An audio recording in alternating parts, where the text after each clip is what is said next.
While some went to Russia to be part of the global showpiece, this football fan stayed at home. But it wasn't just to enjoy the spectacular display of the World Cup, but to create works that will show his passion for the sport.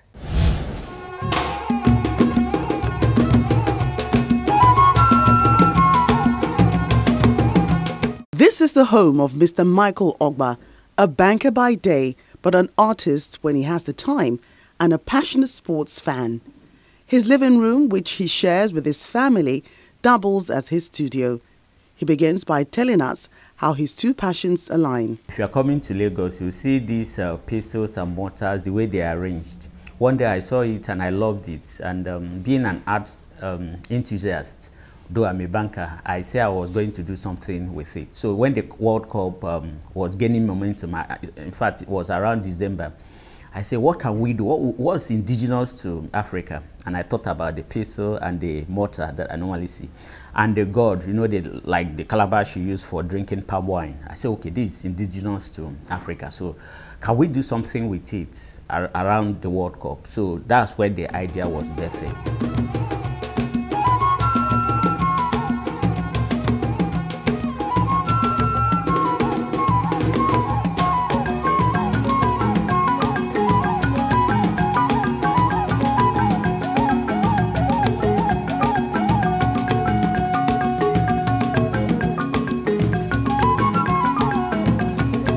With some help, he spreads out the pieces for everyone to admire the beauty of what he has created around the 2018 Sports Fiesta.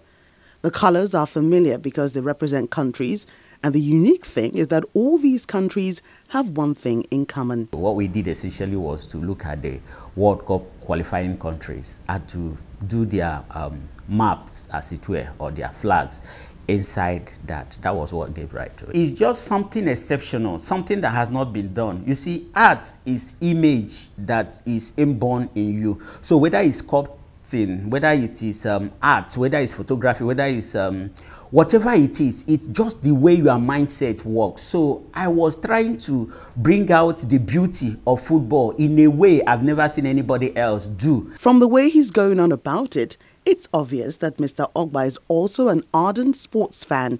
The World Cup is what made him create these particular pieces, and he explains why he opted for these kitchen implements used for crushing, grinding, and drinking for his collection. The kaleidoscope of colors and the way a manner is shaped, it brings out beauty.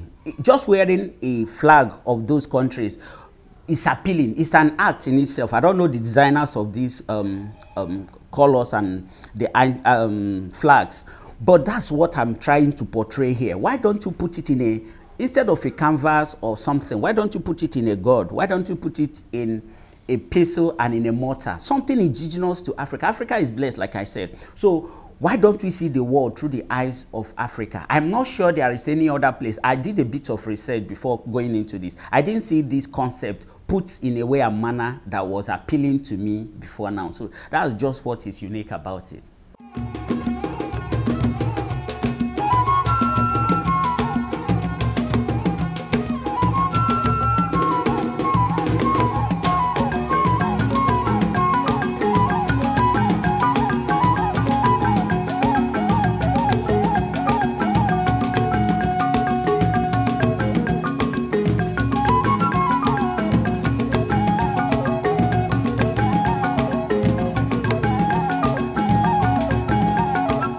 He's one of the Nigerian fans that built castles in the air, hoping the Super Eagles will go far in the competition.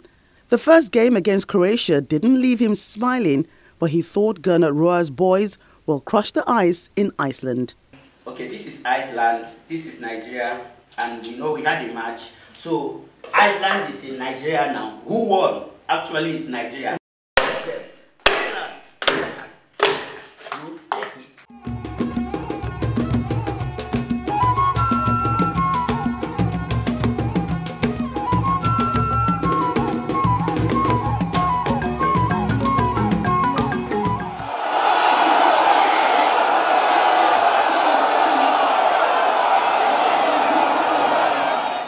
To prove somebody wrong. Somebody actually posted on my Facebook wall that the Super Eagles are going to lose the game, but I Today, I'm so excited that they won the game, and it's not just winning the game, 2 goals to nothing. It's great to have a winning team, finally. Everybody has been doubtful about the team, but today they have been able to prove that, yes, they can turn things around.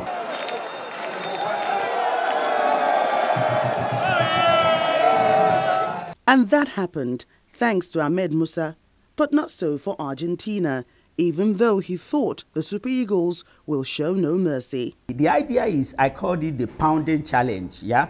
Okay, so if you have the mortar for Nigeria and you bring the gourd, that Calabash drinking one, for Argentina, you know Nigeria is meeting Argentina, so you put the gourd inside the mortar of Nigeria, that's the gourd in the Nigerian mortar, and use the peso to pound it. So whoever wins, you are going to pound their opponent. So it's the World Cup pounding challenge. This Argentina, Nigeria is obviously going to show mercy, no mercy.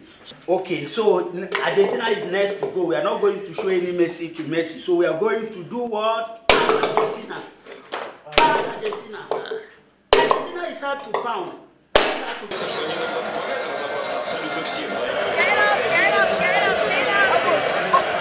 I think we expected something like this because we were very bad at set pieces in the friendlies.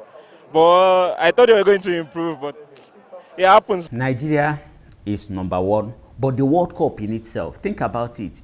We used 4 years to prepare for the World Cup. So it's something that comes once in a while. And if you let that opportunity go, it is gone forever. So that was actually the motivation. Something that will be endearing to the whole world, something that will be exceptional, something people will see wherever they are. You know, World Cup is a unifying force. I'm sure the people that will see what I've been able to do with these items will appreciate it, all the countries. So that's actually what I wanted to do. So yeah, Nigeria, then the rest of the world. That game was enough to send Nigeria packing.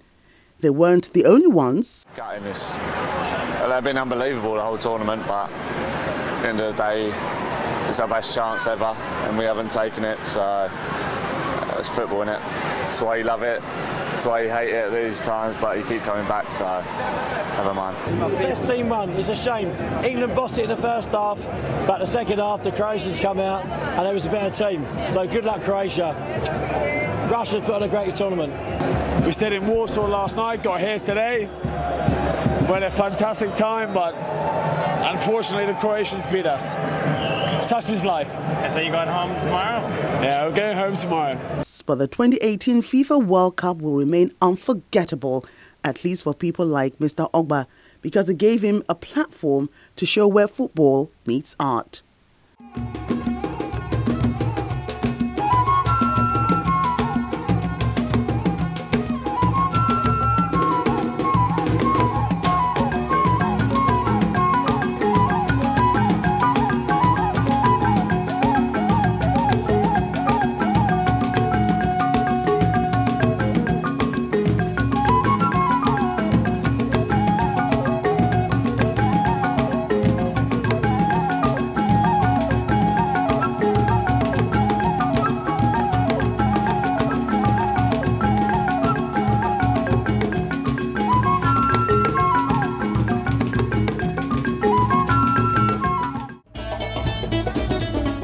Yes, the Super Eagles didn't go all the way as expected by some fans and even animals, but at least they put up a good show against Argentina. And it was exciting as well seeing teams like England get a taste of the semis and try to fulfill their "it's coming home" dream.